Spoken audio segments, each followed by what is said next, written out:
Hi all, എല്ലാവർക്കും നമസ്കാരം. ഇന്നത്തെ എൻ്റെ വീഡിയോ എന്ന് പറയുന്നത് റാങ്ക് ഫയൽസ് പഠനം നമുക്ക് എഫക്റ്റീവ് ആണോ, അപ്പോൾ നമ്മുടെ എൻ്റെ കയ്യിലുള്ള റാങ്ക് ഫയൽസ് ഏതൊക്കെയാണ് എന്നൊന്ന് കാണിക്കുന്നതിന് വേണ്ടിയിട്ടാണ്. അപ്പോൾ 2 ദിവസം ഞാൻ വീഡിയോ ചെയ്തില്ല, എൻ്റെ ഫോൺ കംപ്ലൈൻ്റ് ആണ്. അപ്പം ഞാൻ എടുത്തിരിക്കുന്നത് ടാബിൽ നിന്നാണ്. എത്ര ക്ലാരിറ്റി ഉണ്ടെന്ന് എനിക്കറിയില്ല. അപ്പം എന്തെങ്കിലും ഉണ്ടെങ്കിൽ നിങ്ങൾ കമൻറ്റ് ചെയ്യുക. അപ്പം സബ്സ്ക്രൈബ് ചെയ്യുന്ന എല്ലാവർക്കും താങ്ക്സ്. എല്ലാവരും വാല്യൂബിൾ ആയിട്ടുള്ള മെസ്സേജ് ചെയ്യുക, ലൈക്ക് ചെയ്യുക, ഷെയർ ചെയ്യുക. Okay, thank you. അപ്പോൾ നമ്മുടെ വീഡിയോയിലോട്ട് കിടക്കാം. അപ്പോൾ ഇന്ന് ഞാൻ കാണിക്കുന്നതെന്ന് പറഞ്ഞാൽ എൻ്റെ കയ്യിൽ വരുന്ന ഒരു പഴയ LDയുടെ ഒരു ലെക്ചർ ഒരു ടെക്സ്റ്റാണ്. അപ്പം പുതിയ LDയുടെ ടെക്സ്റ്റും പഴയ ഒരു LD ടെക്സ്റ്റും പുതിയ LDC ടെക്സ്റ്റ് ഞാൻ പിന്നെ മേടിച്ചില്ല. ഇത് തന്നെയാണ് എൻ്റെ കയ്യിലിരുന്നത്. കുറച്ചും കൂടി ഇലാബറേറ്റ് ആക്കി അവർ പുതിയ ടെക്സ്റ്റ് ഇറക്കും എന്നുള്ളതേ ഉള്ളൂ. കറണ്ട് അഫേഴ്സിലേക്ക് ചേഞ്ച് വരും എന്നുള്ളതേ ഉള്ളൂ. അപ്പം ഏറെക്കുറെ നമ്മൾ പഴയ എക്സാമിനൊക്കെ ആണെങ്കിൽ നമ്മൾ റാങ്ക് ഫയൽസ് മാത്രം ഉപയോഗിച്ചിരുന്നു. കാര്യം SCRT NCRT കൂടുതൽ ഇൻക്ലൂഡ് അല്ലായിരുന്നു. റാങ്ക് ഫയൽസിൽ എന്നാൽ ഏറെക്കുറെ അത് ഇൻക്ലൂഡ് ആണ്. നമുക്കിപ്പോൾ ഒരു ക്വസ്റ്റ്യൻ പേപ്പർ എടുത്താൽ, ഇപ്പോഴത്തെ ഒരു ക്വസ്റ്റ്യൻ പേപ്പർ എടുത്താൽ തന്നെ അറിയാം, നമ്മൾ ഫുള്ളായിട്ട് അത് കംപ്ലീറ്റ് ചെയ്യാത്തവർക്കാണ് റാങ്ക് ഫയൽസിൽ നിന്ന് ക്വസ്റ്റ്യൻ ഒന്നും വന്നില്ല എന്നുള്ളൊരു തോന്നൽ വരുന്നത്. മസ്റ്റായിട്ട് ഒരു കുറഞ്ഞതൊരു 10-30 ക്വസ്റ്റ്യനെങ്കിലും നമ്മുടെ റാങ്ക് ഫയൽസിൽ നിന്ന് വരുന്നതാണ്. നിങ്ങൾ ഒരിക്കലും റാങ്ക് ഫയൽസ് വിട്ട് പഠിക്കരുത്. SCRT NCRT കഴിഞ്ഞിട്ട് എന്തായാലും റാങ്ക് ഫയൽ എടുത്ത് തന്നെ പഠിക്കുക. ഒരു ടെക്സ്റ്റ് എടുക്കുക, ഒരു ടാലൻ്റ് ഓർ ലക്ഷ്യം. നമുക്ക് മിസ്റ്റേക്സ് കുറഞ്ഞത് ഇത് രണ്ടുമാണ്. പിന്നെ നമ്മുടെ വീറ്റോടെ വരുന്നുണ്ട്, പിന്നെ കരിയർ ഗൈഡൻസിൻ്റെ ഒക്കെ ഉണ്ട്. അപ്പം ഏറ്റവും കൂടുതൽ മിസ്റ്റേക്സ് കുറഞ്ഞത് എനിക്ക് തോന്നുന്നു കരിയർ ഗൈഡൻസൊക്കെ വാസ്റ്റായിട്ടുള്ള തന്നിട്ടുള്ള ശ്രീധരൻ സാറിൻ്റെ ടെക്സ്റ്റിൽ നിന്നൊക്കെ കുറച്ചുകൂടെയൊക്കെ ഇലാബറേറ്റഡ് ആക്കി ഒരു കരിയർ ഗൈഡൻസ് അവർ കൊടുക്കാറുണ്ട്. പിന്നെ നമുക്ക് കുറച്ച് നമുക്ക് പഠനത്തിന് ഏറ്റവും ഒരു ബെസ്റ്റായിട്ടുള്ള എനിക്ക് തോന്നിയിട്ടുള്ളത് ടാലൻറ്റ് ലക്ഷ്യം തന്നെയാണ്. അതിൽ ടാലൻറ്റിൻ്റെത് കുറച്ചും കൂടെ ബ്രീഫാണ്. ടാലൻറ്റിലും ലക്ഷ്യയിലും ഒരുപോലത്തെ കണ്ടൻറ്റും ഉണ്ട്, എന്നാൽ രണ്ടിലും വ്യത്യാസമായിട്ട് കുറച്ച് കണ്ടൻറ്റ് അങ്ങോട്ടും ഇങ്ങോട്ടും മാറ്റിയും തന്നിട്ടുണ്ട് കേട്ടോ. അപ്പം നിങ്ങൾക്ക് ഏതാണ് യൂസ്ഫുൾ എന്ന് വെച്ചാൽ നിങ്ങളത് വായിച്ചിട്ട് നിങ്ങളത് നോക്കിയിട്ട് ഒരു ടെക്സ്റ്റ് എടുത്തിട്ട് അത് പ്രോപ്പറായിട്ട് നോക്കി ഗൈഡ് ചെയ്ത് അതിന് കറക്റ്റ് റിവിഷൻ കൊടുത്ത് പോകുക എന്നുള്ളതാണ്. നമ്മുടെ SCRT NCRT കഴിഞ്ഞാൽ കറക്റ്റ് പ്രോപ്പർ റിവിഷൻ കിട്ടണമെങ്കിൽ നമുക്ക് ഒരു റാങ്ക് ഫയൽ മസ്റ്റാണ്. അപ്പോൾ നമ്മൾ ഒരിക്കലും റാങ്ക് ഫയൽ വിട്ടിട്ട് നമ്മളൊരു എക്സാമിനെ അപ്രോച്ച് ചെയ്യരുത്. അപ്പം ഇതെൻ്റെ ഒരു സജഷനാണ്. നിങ്ങൾക്ക് എടുക്കാതിരിക്കാം. അപ്പം ഇനി എൻ്റെ ഒരു ഇതിൽ നിന്നുള്ളത് എൻ്റെ ഒരു എക്സ്പീരിയൻസ്, എൻ്റെ ചെറിയൊരു എക്സ്പീരിയൻസ് വെച്ച് ഞാൻ പറയുന്നതാണ് റാങ്ക് ഫയൽസ് എന്ന് പറയുന്നത്. അപ്പം ഒരുപാട് റാങ്ക് ഫയൽസ് നമ്മൾ യൂസ്ഫുള്ളായിട്ട് ഉപയോഗിച്ചിട്ടുണ്ട്. അപ്പോൾ എൻ്റെ കയ്യിലിരിക്കുന്ന തന്നെ ലക്ഷ്യയുടെ പല വോളിയൂംസ് ആയിരുന്നു.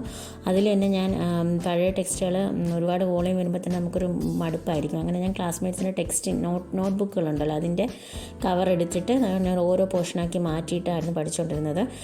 അപ്പോൾ അത് കട്ട് ചെയ്തിട്ട് പകുതി നിങ്ങൾ ഒരുപാട് വോളിയൂംസ് വരുമ്പോൾ നിങ്ങൾക്ക് പഠിക്കാനുള്ളൊരു മടുപ്പ് വരുന്നത് തന്നെ ഒരുപാട് വോളിയൂംസ് കാണുമ്പോഴാണ്. നിങ്ങളെന്താ ചെയ്യണമെന്ന് വെച്ചാൽ നിങ്ങൾ വേണമെങ്കിൽ ചെയ്യാം. യൂസ്ഫുൾ ആയിട്ടുള്ള മെത്തേഡാണ്.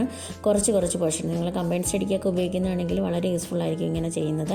കുറച്ച് പോർഷൻ എടുത്ത് കട്ട് ചെയ്ത് മാറ്റി നമ്മൾ ബൈൻഡ് ചെയ്യുകയോ അല്ലെങ്കിൽ ക്ലാസ്മേറ്റ്സിന് ഇതുപോലെ നോട്ട്ബുക്കിൻ്റെ ഏതെങ്കിലും കവർ പേജ് കൊടുത്ത് ചെയ്യുകയോ ചെയ്താൽ നമുക്ക് അത്രയേ ഉള്ളൂ പഠിക്കാനെന്നൊരു, നമ്മളെ കണ്ടൻറ്റ് ഒരുപാടില്ല, നമുക്ക് ഇത്രയേ ഉള്ളൂ പഠിക്കാനെന്നുള്ളൊരു ഇത് വരും ഇനി നമുക്ക്. അപ്പോൾ പഠിക്കാനുള്ളൊരു ഇൻട്രസ്റ്റ് നമുക്ക് കൂടി വരും കുറച്ച് പോർഷൻ ആകുമ്പോഴത്തേക്കും. അപ്പോൾ നിങ്ങൾ ഫസ്റ്റ് ഓഫ് ഓൾ നിങ്ങൾ ചെയ്യേണ്ടതെന്ന് പറഞ്ഞാൽ SCRT കംപ്ലീറ്റ് ചെയ്യുക, NCRT കംപ്ലീറ്റ് ചെയ്യുക തന്നെയാണ്. അത് കഴിഞ്ഞിട്ട് നിങ്ങൾ റാങ്ക് ഫയലിലോട്ട് വരിക. അത് മസ്റ്റായിട്ട് നിങ്ങൾക്ക് നല്ലൊരു റിവിഷൻ തരുന്നതായിരിക്കും. അപ്പം ഇംഗ്ലീഷൊക്കെ തന്നെയാണ് നമുക്ക് സിനോണിംസ് ആൻറ്റോണിംസ് ഒക്കെ പഴയ ടെക്സ്റ്റിൽ നിന്ന് ഒരുപാട് നമുക്ക് എക്സാംസിന് കിട്ടിയിട്ടുണ്ട്. അപ്പം പ്രോപ്പറായിട്ട് കൊണ്ടുപോവുകയാണെങ്കിൽ ഒരു 10 സിനോണിംസ് ആൻറ്റോണിംസ് വെച്ച് ദിവസം പഠിച്ചു പോയാൽ തന്നെ നമ്മുടെ റാങ്ക് ഫയൽസൊക്കെ കവർ ചെയ്യുന്നതായിരിക്കും. പിന്നെ അത് കഴിഞ്ഞിട്ട് നമുക്ക് SCRT NCRT, അപ്പം ഇവർ റാങ്ക് ഫയൽ തരുന്നത് തന്നെ കുറേയൊക്കെ PVQs തന്നെ ആയിരിക്കും.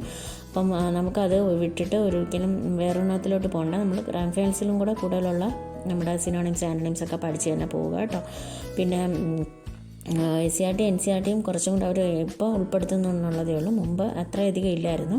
എന്നാൽ നമ്മുടെ റാങ്ക് ഫയൽസിലുള്ള കുറേ കണ്ടൻറ്റ് എന്ന് പറയുമ്പോൾ നമ്മൾ പഠിച്ച് വന്ന മറ്റേ രണ്ടും കംപ്ലീറ്റ് ചെയ്തിട്ട് റാങ്ക് ഫയൽസിലോട്ട് വരുമ്പോൾ നമുക്കതൊരു നല്ലൊരു റിവിഷൻ മെത്തേഡായിരിക്കും കേട്ടോ. അപ്പോൾ അതുകൊണ്ട് നിങ്ങൾ എന്തായാലും ഒരു റാങ്ക് ഫയൽ മേടിച്ചിട്ട് അത് പ്രോപ്പറായിട്ട് പഠിച്ചു പോകുക എന്നുള്ളതാണ്. പിന്നെ എൻ്റെ കയ്യിലുള്ളത് എൻ്റെ കയ്യിൽ ടെക്സ്റ്റ് ഡിഗ്രിയുടെ ടെക്സ്റ്റുകളായിരുന്നു പിന്നെ ഞാൻ മേടിച്ചത്. അത് ടാലൻറ്റിൻ്റെയും ലക്ഷ്യയുടെ മേടിച്ചു. അപ്പം ഏതിലാണ് കൂടുതൽ കണ്ടൻറ്റ് ഉള്ളതെന്ന് എനിക്കറിയത്തില്ലായിരുന്നു. അങ്ങനെ ഞാൻ രണ്ടും മേടിച്ചതാണ്. 2 സമയത്താണ് മേടിച്ചത്. അപ്പോൾ ഏതാ പ്രോപ്പർ യൂസ് ചെയ്യുന്നതെന്ന് എനിക്കറിയത്തില്ലാത്തത് ഞാൻ മേടിച്ചതാണ്. അപ്പോൾ രണ്ട് ഞാൻ ഇപ്പോൾ കാണിക്കുന്നുണ്ട്. ഇപ്പോൾ ഇതെൻ്റെ ഇരിക്കുന്നത് ലക്ഷ്യയുടെ അയ്യൂറപ്പന്മാരുടെ വരവെന്ന് കാണിക്കുന്നതാണ്.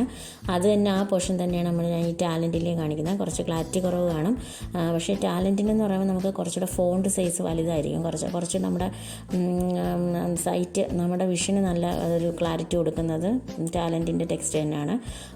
പിന്നെ മിസ്റ്റേക്സും കുറവ് തന്നെയാണ്. നല്ല ബെസ്റ്റ് റാങ്ക് ഫയൽ എന്ന് പറയുന്നത് ടാലൻറ്റ് തന്നെയാണ്. പിന്നെ ഉള്ളത് ഞാൻ പറഞ്ഞ ലക്ഷ്യയിൽ കണ്ടൻറ്റ് കുറച്ചും കൂടെ ഉണ്ട്. അപ്പം രണ്ടിലും അങ്ങോട്ടും ഇങ്ങോട്ടും വ്യത്യാസങ്ങൾ വരുന്നുണ്ട്.